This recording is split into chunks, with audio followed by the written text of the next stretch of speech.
ఏంటి ఇప్పుడు అసలు నీకెందుకు ఇయన్నీ? ఎందుకలా? అశ్విన్ బాబు మళ్ళీ హిట్ కొట్టాడా? Hello all welcome to cinema bundle. Here is our non spoiler review of the film Shivam Baje. Main leads లో అశ్విన్ బాబు, దిగగ్న సూర్యవంశీ, అర్బాజ్ ఖాన్ అండ్ హైపర్ ఆది గారు యాక్ట్ చేశారు. Directed by Abdul Absar Hussain. First things first, movie చూసాక నా ఒపీనియన్ చెప్పాలంటే మూవీ అయితే నాకు నచ్చలేదు అనడం కన్నా మూవీ స్టోరీకి నేను కన్విన్స్ అవ్వలేదు అనడం బెటర్ ఏమో. But it's a unique experiment అని చెప్పొచ్చు. It's a short movie and movie కూడా ఫాస్ట్ పేస్ లో వెళ్తూ ఉంటుంది. ట్రైలర్ చూసాక I felt like it's a thriller movie, like Karthik గారి సర్దార్ మూవీ లాగా. But it's completely different. ఇక ఇన్ డెప్త్ రివ్యూలోకి వెళ్లే ముందు మీరు మన ఛానల్ సబ్స్క్రైబ్ చేసుకున్నారా? చేసుకోకపోతే సబ్స్క్రైబ్ చేసుకోవచ్చు కదా. మూవీ ప్లాట్ విషయానికి వస్తే హీరో వచ్చేసి ఒక రికవరీ ఏజెంట్. కొన్ని అనుకోని కారణాల వల్ల హీరో బాడీలో ఉన్న ఒక ఆర్గాన్ ని వేరే వాళ్ళ ఆర్గాన్ తో రీప్లేస్ చేయాల్సి వస్తుంది. ఇంతకీ ఆ రీప్లేస్ చేసిన ఆర్గాన్స్ ఎవరివి అండ్ ఆ ఆర్గాన్స్ వల్ల మన హీరోకి ఎలాంటి ప్రాబ్లమ్స్ వస్తాయి? అలాగే మూవీలో కొన్ని సీరియల్ కిల్లింగ్స్ జరుగుతూ ఉంటాయి. అవి ఎందుకు జరుగుతాయి అండ్ ఆ సీరియల్ కిల్లర్ ని మన హీరో ఎలా కనిపెడతాడు అనేది స్టోరీ. ఇక పర్ఫార్మెన్సెస్ విషయానికి వస్తే అశ్విన్ బాబు, దిగగ్న సూర్యవంశీ గారి యాక్టింగ్ అయితే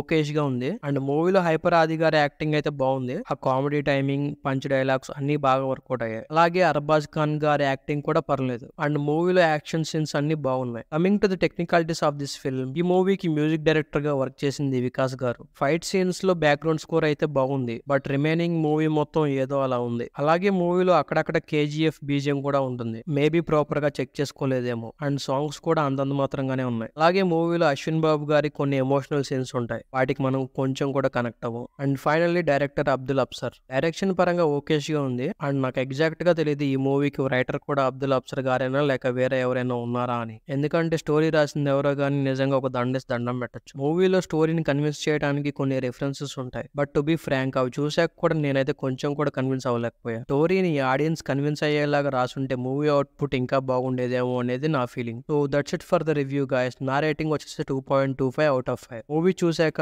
మూవీ స్టోరీకి మీరు కన్విన్స్ అయ్యారా లేదా అనేది కామెంట్ చేయండి. సబ్స్క్రైబ్ చేసుకోవచ్చు కదా. Thank you for watching.